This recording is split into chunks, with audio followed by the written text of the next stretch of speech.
quelles sont vraiment les causes du malaise que vous identifiez et éventuellement les propositions que vous avez peut-être déjà faites et qui n'ont pas été concrétisées, que vous auriez à faire pour y remédier.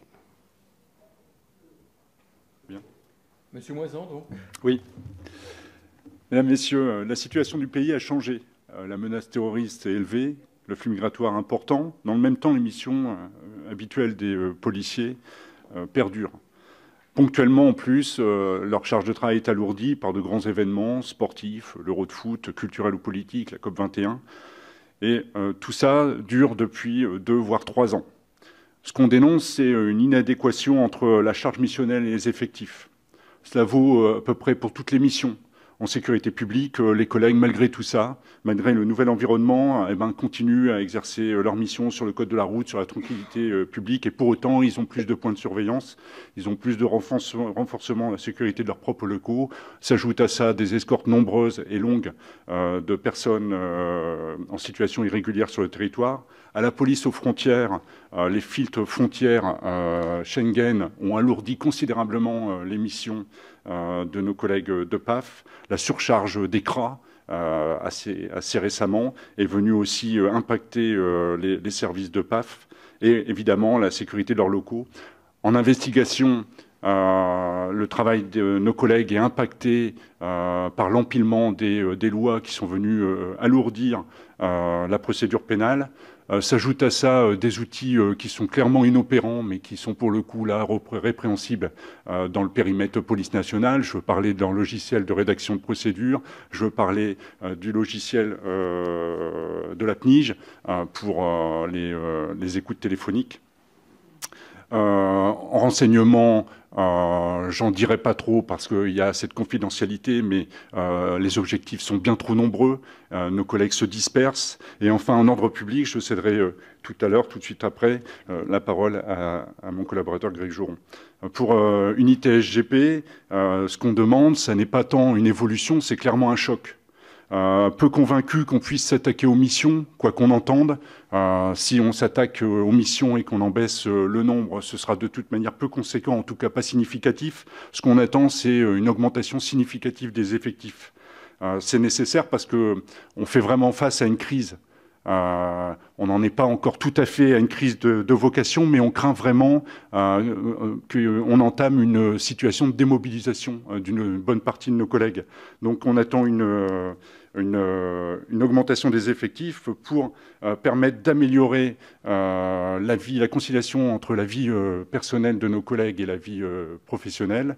Cela passe par de nouveaux rythmes de travail, ça passe par le respect de leur temps de repos, le respect de leur période de congé, à l'occasion par exemple de l'établissement des prévisionnels de congé qui sont piétinés par de nombreux chefs de service, et enfin par une meilleure considération de leur hiérarchie, ce qui est aussi un sujet récurrent dans nos rangs. Voilà.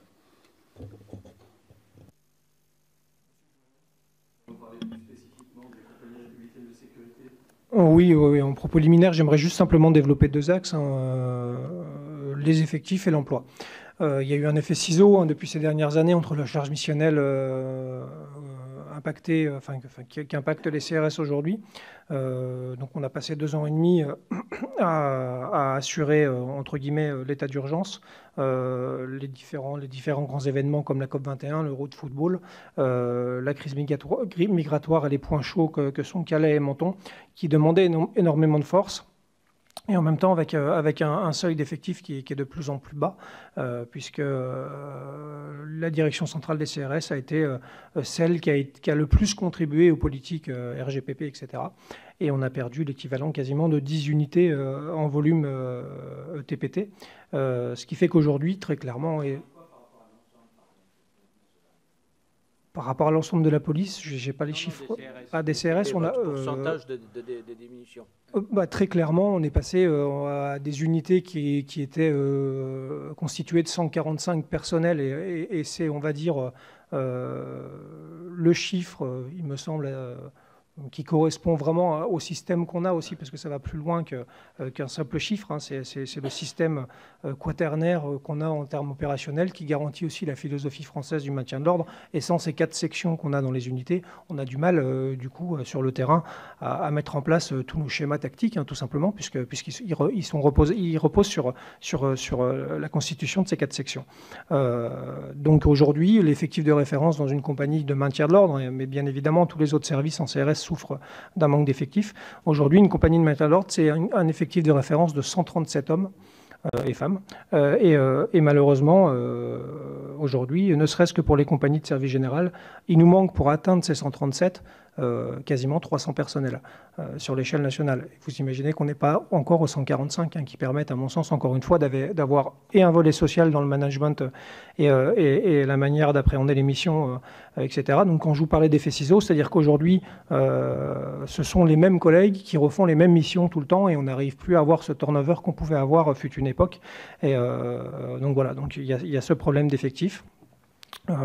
Puisqu'on a perdu quasiment, je dis, plus de 1000 hommes en quelques temps, et aujourd'hui on n'arrive pas à revenir au niveau. Donc quand Jérôme parle d'un choc, c'est une réalité. Simplement sur la direction centrale des CRS, toutes les sorties d'école, on nous donne 10% de ce qu'on représente à l'échelle de la police, et malheureusement ça suffit à peine à combler les départs en retraite, par exemple. Voilà, donc, et donc ensuite l'emploi, où là, sans opposer les gens ni les forces, malheureusement c'est factuel, hein, vous pourrez, je pense, assez facilement le vérifier. On s'aperçoit que sur le taux de réponse sur 100 missions, par exemple, qui ont été données le dernier trimestre, ou 100% des missions qui ont été données en dehors des missions pérennes entre les escadrons et les CRS ont effectué 70% de ces demandes contre 30% contre les escadrons. Pardon. Donc, ce qui participe aussi à un phénomène de suremploi et de fatigue chez le personnel des compagnies républicaines de sécurité. On pourra vous remettre tous ces éléments a posteriori. On prend acte des débats d'aujourd'hui et puis on vous formulera ça évidemment dans la semaine qui suit. Très précisément parce qu'on est là pour vous aider. D'accord, oui. Oui, enfin oui et non.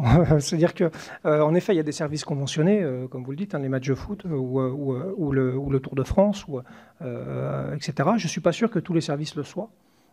Même s'il faudrait peut-être qu'ils le soient. Ça, entre guillemets, on a vu quelques services qui malheureusement ne l'étaient pas alors qu'ils auraient dû l'être. Au-delà de ça, étant donné que ce sont des demandes qui sont prévues par la loi, qui sont décidées par des préfets, etc., qui sont ensuite arbitrées, de toute façon, nous, la direction centrale des CRS, je schématise, hein, vous me permettrez d'aller un peu vite et d'employer peut-être une image qui est peut-être pas la bonne, mais c'est une réalité. C'est simplement une boîte d'intérim, hein, si je schématise. C'est-à-dire que nous, on est là, essentiellement, enfin, on est là. La direction centrale des CRS ne répond qu'à des demandes qui sont faites par des autorités d'emploi, qui sont les préfets de département ou les préfets de zone de défense, etc. Ces demandes qui passent par la DGPN ou le cabinet ministre, qui sont ensuite arbitrées par l'unité de coordination des forces mobiles. On a des missions qui sont pérennes. Ces missions, aujourd'hui, on peut dire, on a 40 unités par jour qui sont employées en moyenne sur le territoire. Bien évidemment, les demandes de force en dehors de ces missions qui sont pérennes ne sont pas essentiellement constituées de services payants ou conventionnés. Par exemple, je prends là... je schématise sur le maintien de l'ordre dans la zone sud-ouest, au niveau des agriculteurs. Ça demande évidemment ou un redéploiement ou des forces qui étaient neutralisées, de déneutraliser pour pouvoir permettre de répondre à la demande. L'équilibre dont je parlais, c'est que ces forces qui sont ou neutralisées ou déjà engagées sur des missions, je m'aperçois simplement, et encore une fois c'est factuel, j'essaye de ne pas opposer les forces, mais quand vous avez 60 unités de service général et que sur 100% de ces demandes d'emploi, ces 60 unités répondent à 70% de ces demandes, alors qu'on a 109 escadrons, et que ces 109 escadrons ne répondent qu'à 30% des demandes, moi je m'interroge sur l'équilibre qui est fait dans l'emploi des forces mobiles. C'est simplement ça. Après, je ne peux pas me permettre de rentrer dans des considérations, entre guillemets, que j'entends, mais par rapport aux services conventionnés ou au fait que ça pourrait rétablir la balance, puisque, comme je vous le disais, ces services conventionnés ne sont pas la majorité des services qu'on a ponctuels. Je ne sais pas si j'ai été clair, mais voilà. Si je puis compléter. bien sûr qu'à l'occasion de ces services conventionnés, vous participez au financement, mais le financement, il contribue à l'hébergement des personnels, à leur restauration, au déplacement. Mais nous, ce qu'on dénonce, en fait, c'est l'empilement de toutes ces missions pérennes ou alors temporaires et qui conduisent les collègues à cette fatigue qu'ils accumulent et à cette lassitude et à cette crainte que l'on a et qu'on vous exprime de les voir se démobiliser. Sur la gestion de l'emploi concernant les grands événements, on a vu souvent, malheureusement, et on a été les premiers à le dénoncer, peut-être une mauvaise anticipation, ou au moins une préparation qui était pas celle qu'on attendait de la gestion des forces mobiles. Je m'explique. Logiquement, on doit appliquer la doctrine des forces mobiles, qui est signée du timbre du ministre, qui préconise, elle ne préconise malheureusement peut-être, que la consultation de personnel pour avis technique. Ce qu'on peut regretter, mais on a été, je pense, écouté pour les dernières grandes manifestations qui ont eu lieu contre la loi travail, puisqu'il y a eu, on a vu malheureusement énormément de scènes de violence et des collègues CRS et d'autres transformés en torches humaines, etc. On a déploré souvent le manque de moyens, on a déploré surtout le manque de clarification dans les ordres, et peut-être, j'y viens, ce manque d'anticipation qui passait par une absence de pré-service, où on aurait peut-être pu faire du contrôle en amont pour éviter que des gens arrivent sur des manifestations équipées déjà de cocktails Molotov, ou etc. etc. Un manque d'ordre immédiat pour intervenir, ce qui fait qu'il n'y a rien de pire en matière d'ordre que de rester figé.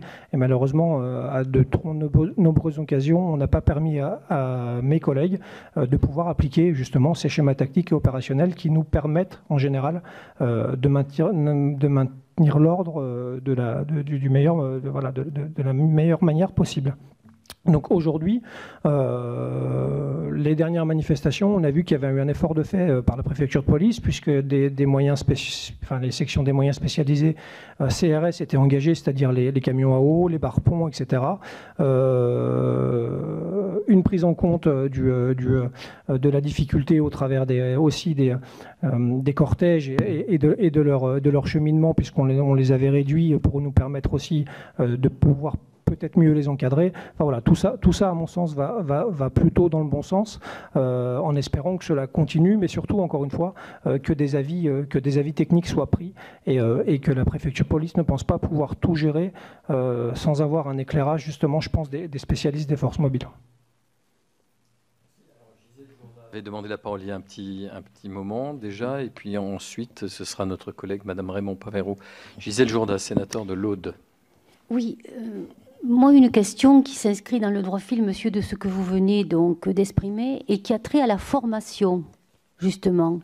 Il se trouve que il y a quelques années de cela, nous avions à Carcassonne une école de police CRS dans laquelle j'étais intervenue à différentes occasions d'autres fonctions, et on voyait comment on encadrait les futurs CRS, les futurs policiers, et on les préparait aux opérations de maintien de l'ordre, avec cette idée de quelque part garder la paix et maintenir la paix sociale. Et il y avait cette notion en même temps de formation, d'être le plus professionnel possible, mais en même temps d'avoir une approche des choses. Alors ma question, elle est: où en est-on? Parce que ces unités ont disparu.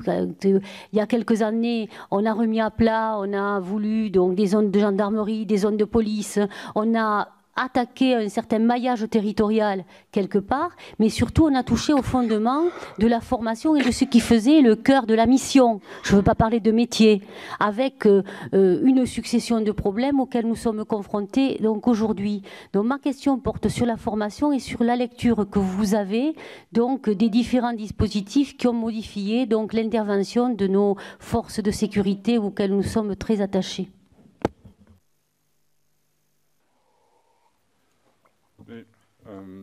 Tous les personnels, à l'occasion de leur formation initiale, ont une formation de 12 mois, avec des stages pratiques par alternance, 2-3 mois selon les promotions et la situation opérationnelle, la nécessité, les besoins opérationnels qui s'expriment sur le territoire. Et les notions de déontologie, d'approche de la population sont toujours abordées de la même façon. Enfin, je ne comprends pas bien le sens de votre propos parce que ce qui est sous-jacent à votre propos, c'est qu'en fait, le comportement de nos collègues serait peut-être plus tout à fait le même. Donc, en termes de formation, on n'a pas tant de reproches à faire à notre administration. Il y a juste un dimensionnement de notre capacité à former, en tout cas au titre de la formation initiale, qui quelquefois est un frein au recrutement nécessaire et utile à l'institution. Mais pour ce qui est prodigué en termes de formation initiale, je pense qu'elle est plus ou moins irréprochable. On épuise les sujets à chaque fois. Il y a même peut-être une insistance plus lourde sur la déontologie aujourd'hui qu'il y a quelques décennies, quoi, mais les rapports humains étaient différents aussi. Donc, sur la formation, est-ce que pour vous, les policiers qui sortent ont une formation en phase, je veux dire, avec les problèmes qu'ils vont rencontrer dans la société actuelle? D'abord, est-ce que dans les chocs de culture qu'ils peuvent avoir, les chocs générationnels, les chocs, quand on parle de jeunes qui ont été élevés dans des cocons, comme la plupart de nos enfants, et qui se retrouvent dans un milieu radicalement différent, est-ce que pour vous, au terme de la formation initiale, parce qu'ils sont très vite envoyés ou dans des secteurs difficiles, ou en maintien de l'ordre, ils peuvent se retrouver en extrême violence, est-ce qu'ils sont suffisamment préparés ou comment est-ce qu'on pourrait mieux les préparer? Ensuite, pour les plus anciens, au titre de la formation continue, avec l'émergence des réseaux sociaux, avec d'autres rapports à la population qu'il peut y avoir, est-ce que pour vous, la formation est comme il faut, ou est-ce que, sans chercher à critiquer l'administration actuelle, mais est-ce qu'elle est perfectible? Ouais, non, je me permets simplement de compléter les propos de mon collègue pour répondre un peu plus sur la question de madame. Elle parlait du CFP de Carcassonne. Ça fait partie des nombreux centres de formation ou même écoles qui ont été fermées. Je pense que c'est le sens de la question de madame. C'est en effet l'outil de formation, on l'a cassé, très clairement. On l'a cassé puisqu'on ne recrutait plus. Encore une fois, pour des orientations politiques qu'on ne jugera pas aujourd'hui, mais dont malheureusement on paye et les stigmates, puisqu'à l'heure actuelle, même s'il y a une volonté de recruter énormément, on peut pas assez encore pour nous, mais 7500 policiers annoncés sur les 4 ans, c'est un effort quand même conséquent qu'on n'a pas vu depuis bien des années. Malheureusement, aujourd'hui, la capacité de formation en école, elle est bloquée, même si on atteint un certain nombre on va dire, de places et qu'on est 6 000, c'est ça, ouais, 6 000 places pour les élèves. Malheureusement, de l'autre côté, on a tellement réduit l'outil pédagogique qu'on n'a plus les équipes non plus adéquates pour pouvoir former tous ces jeunes. Oui. Alors, la formation, elle est bien évidemment plutôt théorique. Les approches pratiques, elles portent sur les gestes techniques, le tir, l'armement. C'est vrai que d'apporter un éclairage aux jeunes recrues sur ce qui les attend, particulièrement dans les cités, quand ils sont issus effectivement d'un cocon ou d'un milieu plus rural, c'est assez compliqué, mais jusqu'alors, on y parvenait assez à l'occasion de leur intégration en service parce qu'il y avait un tuilage générationnel. Et là où il y a une vraie problématique, c'est qu'il est des endroits du territoire où le tuilage, il n'a plus lieu, parce qu'on a des collègues qui... Dans ce qui va se passer dans les années qui viennent, où les jeunes qui vont sortir d'école vont être envoyés là où il y a le plus de déficit, c'est-à-dire dans les départements aujourd'hui les plus difficiles, il n'y a pas voie d'amélioration aujourd'hui. Donc, quelle est votre action sur le sujet? Alors, de ce point de vue, pour nous, la seule baguette magique, ce sont les mesures incitatives à la fidélisation. Clairement, en Seine-Saint-Denis, on doit accentuer toutes les mesures favorables à la fidélisation des différentes générations de policiers pour qu'il y ait le passage du relais. Là, actuellement, ce sont des collègues qui ont 1 année, 2 années, 3 années d'expérience, qui eux-mêmes ont eu un tuilage assez indélicat, qui passent le relais aux toutes jeunes recrues. Et c'est à ce moment-là que ça dysfonctionne, pas tant sur l'enseignement qu'il aurait apporté dans les écoles, où là, l'aspect pratique des choses, c'est assez compliqué. Pour cette fidélisation? En termes de fidélisation, alors il y a tout ça. D'abord, oui, parce que c'est une de nos premières revendications, le rétablissement de l'avantage spécifique d'ancienneté à l'ensemble des personnels affectés en Île-de-France.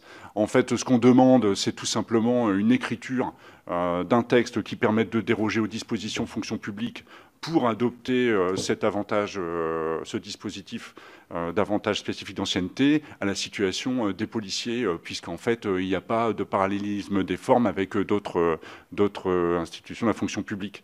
Ensuite, il y a un vrai effort à faire sur le déroulement de carrière. Il y avait des dispositions qui avaient été prises, mais en fait, elles tendent à se ralentir. Il faut, pour permettre un déroulement de carrière accéléré, à un moment déplafonner le haut du corps et accéder au corps supérieur, parce que sinon vous avez un empilement qui n'a plus de sens dans les services, vous n'avez plus que des gradés. Il faut des mesures indemnitaires particulièrement pour venir épauler nos collègues dans la quête d'un hébergement, parce que les collègues ne voient aucun intérêt à travailler, à exercer en Île-de-France quand ils voient qu'en fait les quelques mesures indemnitaires qui sont à leur avantage sont perdues dans l'écart de coût de l'hébergement francilien avec celui de la province dont ils viennent.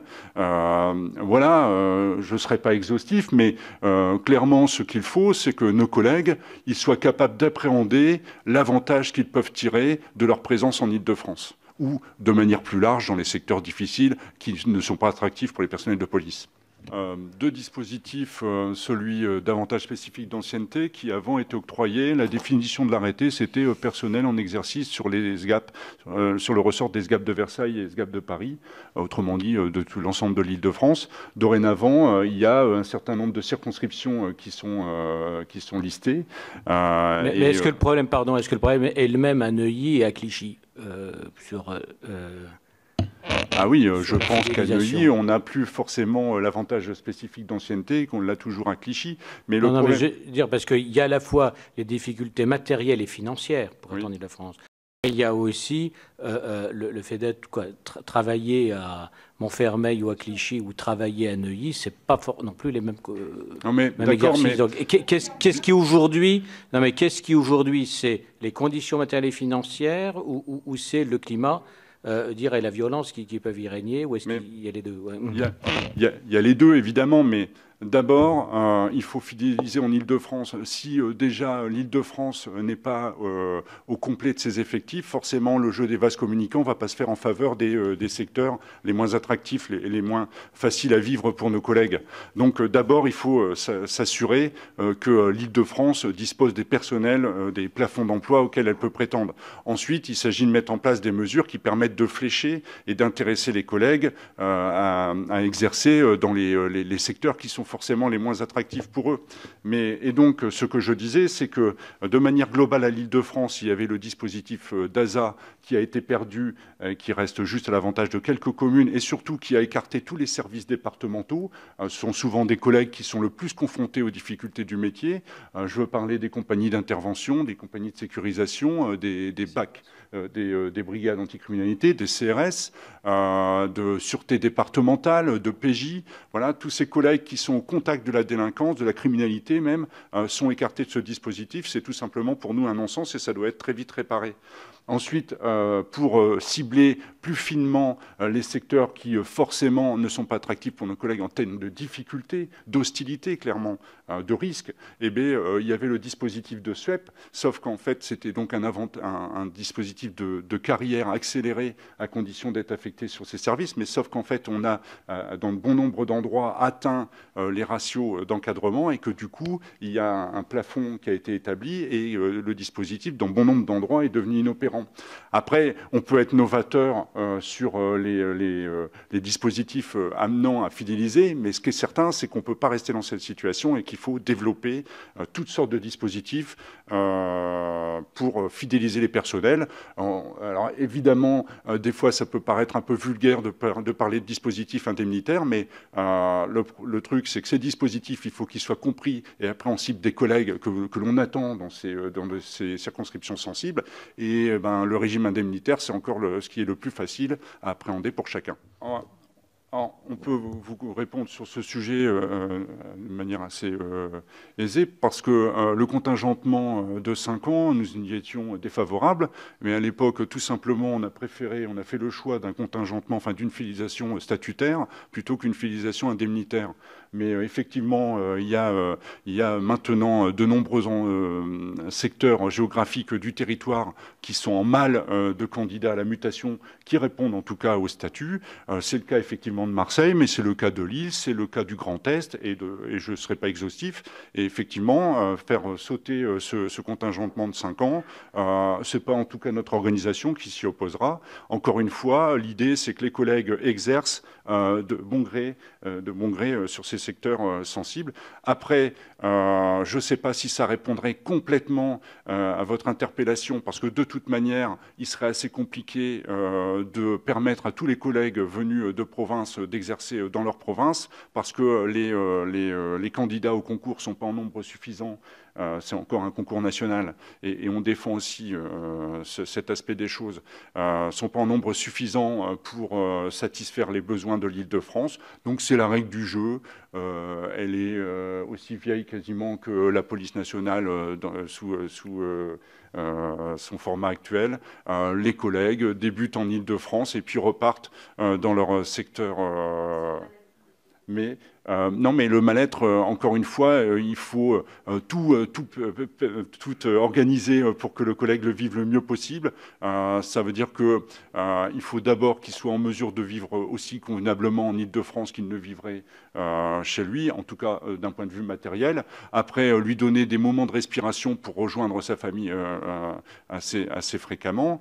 Et puis, aussi patienter le temps que le poste se libère et qu'il rejoigne sa destinée. Mais encore une fois, on ne peut pas effectivement empêcher un fonctionnaire de rejoindre Marseille, si toutefois c'est Marseille qu'il aspire à rejoindre, parce qu'il ne compte pas 5 ans d'ancienneté. C'est effectivement un non-sens. Non, c'est pas un problème de formation, c'est plutôt organisationnel, tout simplement parce que la hiérarchie CRS n'est là que pour atteindre le but qu'on lui donne à atteindre. Et à des moments, ce but-là, même si on le connaît, les moyens qu'on nous donne pour pouvoir y parvenir ne sont pas toujours très clairs sur le terrain. Je m'explique, on a eu un grand sujet sur, par exemple, les lanceurs de balles de défense de 40 qui nous ont été interdits pendant de nombreux mois au sein de la préfecture de police. Donc c'est une arme intermédiaire qui permet, suivant les violences que les fonctionnaires subissent, de pouvoir avoir une réponse justement intermédiaire, puisque il me semble que pour faire du maintien de l'ordre et pour le faire de manière efficiente, les autorités doivent pouvoir avoir à disposition l'ensemble des moyens intermédiaires que peuvent avoir en possession les forces mobiles. Pourquoi ? Pour pouvoir avoir une graduation dans la force employée. Si vous enlevez une échelle, un barreau à l'échelle, c'est un élément qu'on n'a plus pour pouvoir avoir une réponse adaptée au risque qu'on encourt. Donc, pour être plus clair, Malheureusement, j'appelle ça trivialement, et vous m'en excuserez, l'effet Trocadéro, puisque rappelez-vous, on a eu un grand sujet sur l'APP pendant quelques jours, suite à une manifestation qui avait été très mal gérée, je pense, avec des supporters parisiens. Et depuis lors, on a une espèce, on sentait une crainte des grandes manifestations, et surtout des ordres qui tardaient à arriver. Et encore une fois, c'est dangereux pour tous les fonctionnaires de police, d'ailleurs, puisque le maintien d'ordre, on doit être mobile. Si on ne l'est pas et qu'on reste figé, ça veut dire qu'on s'expose aux violences, et que tant qu'on n'a pas d'ordre pour y répondre, on a des blessés parmi nos rangs. Voilà, je ne sais pas si j'ai répondu à votre question. Ouais. Merci. Pour approfondir un peu, parce qu'on a eu des auditions précédentes dans lesquelles, alors je vais peut-être vous gêner en posant la question, mais enfin, vous avez promis de dire toute la vérité, rien que la vérité, puis je ne vous demande pas de nom ni de lieu, mais est-ce que vous ressentez une présence suffisante de l'encadrement sur le terrain dans ces opérations? Est-ce qu'on n'a pas parfois soit des moins gradés ou des plus jeunes qui sont un peu dans des situations d'extrême tension qui peuvent être livrés eux-mêmes? Et est-ce que parfois on ne met pas en danger, parfois même dans des opérations qui sont du maintien de l'ordre, mais on en verrait parce que nécessité l'ont imposé des renforts de sécurité publique qui n'ont pas été formés comme les CRS au maintien de l'ordre? Est-ce que ça n'a pas posé problème? Parce que ça ne peut pas poser problème. Moi, la tension de vos effectifs est parfois donc le renfort de collègues policiers, mais qui ne sont pas formés au maintien de l'ordre et pas rompus à cet exercice. C'est un vaste débat. C'est-à-dire, en effet, les maintiens d'ordre lourds me semblent évidemment, doivent être évidemment donnés aux forces mobiles qui sont en effet formées régulièrement, puisque que ce soit gendarmes ou CRS, on a au moins 3 sessions de formation par an où l'unité se recycle afin de garder ces automatismes, et ce qui nous permet en général de pouvoir effectuer les missions qu'on nous demande. Après, faut savoir ce qu'on veut faire en fait en maintien de l'ordre. Et c'est souvent ce qui pose un problème, c'est vrai, c'est savoir si un maintien de l'ordre, on doit y faire des interpellations, savoir si un maintien d'ordre réussi, entre guillemets, ou bien géré, c'est le résultat, en effet, d'un chiffre de personnes interpellées, ou simplement le résultat de l'ordre républicain qui est respecté. Cet équilibre-là, il est compliqué à trouver. En effet, des fois, le fait de vouloir interpeller des meneurs par des forces autres que des forces mobiles, puisque si on est sur des gros dispositifs, on ne peut pas toujours se permettre de pouvoir aller vraiment en contact. Ça peut en effet risquer de déséquilibrer, parce que ça reste que de l'équilibre. Ça peut risquer de déséquilibrer l'ensemble du dispositif, puisque ça crée des mouvements de foule. Ça peut mettre aussi des collègues en difficulté qu'on est obligé après d'aller chercher et de secourir, ce qui est normal. Et ça expose aussi le dispositif mobile qu'on a mis en place. Enfin, voilà.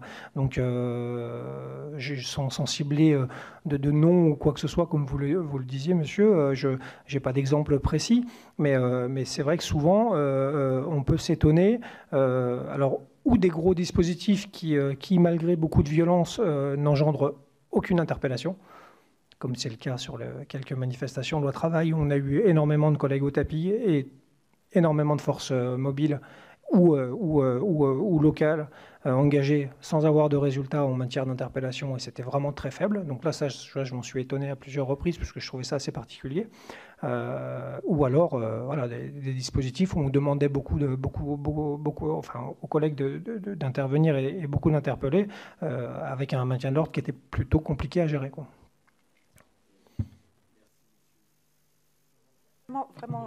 Vraiment très rapidement, Madame monsieur le président, parce que l'objet de notre commission d'enquête, c'est vraiment, elle a été créée à partir du malaise vécu par nos forces de police, et quelles qu'elles soient. On a beaucoup parlé c'était pour partie justifié, des tensions, et je suis gentille, qui sont apparues lors notamment des manifestations contre la loi travail. et des dysfonctionnements, pas simplement entre forces de police, mais aussi avec les services d'ordre des organisations syndicales à l'origine, enfin, entre autres, des manifestants. Donc ça a été très violent pour les policiers. Et puis, il y a eu une rupture, en fait, avec ce qui s'est passé lors de la manifestation après ce qui s'est passé à Charlie, etc., ce grand mouvement où les policiers ont été félicités, salués, voire embrassés par nos concitoyens. Donc voilà, je voulais avoir votre ressenti là-dessus. Comment vous sentez cette brutalité qu'il peut y avoir à l'égard des forces de police, et puis, quelquefois aussi, cet amour qu'il aurait pratiquement fait par nos concitoyens. Voilà, ça doit être difficile quand même à être vécu par les policiers. Enfin, autant quand on devient inspecteur des impôts, qu'on devient policier, on ne s'attend pas forcément à faire l'unanimité.